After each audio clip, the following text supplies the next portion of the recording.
আমার নাম বিপ্লব নাইয়া।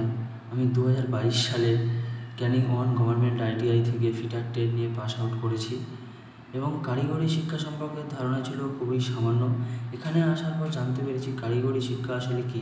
এটাও জেনেছি প্রযুক্তিগত দিক থেকে অভিজ্ঞতা আমার জীবনে কতটা চলার পথে সহায়ক।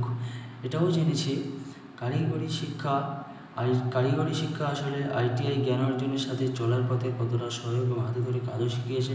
বাস্তব জীবনে আমার চলার পথে খুবই সাহায্য করেছে। কৃতজ্ঞতা জানাতে চাই আমার কলেজের প্রিন্সিপাল ও বাকি স্যার ম্যাডামদের কাছে। আমি কৃতজ্ঞ যে তারা আমাকে কারিগরি শিক্ষায় দক্ষ করে তোলার জন্য।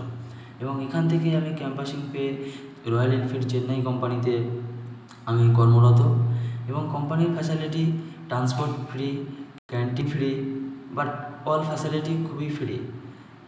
আমি আমার প্রিন্সিপাল স্যারকে ধন্যবাদ জানাতে চাই যে আমার জীবনে এত সুন্দর একটা শুভম করে তোলার জন্যে। তাকে খুবই ধন্যবাদ জানাতে চাই।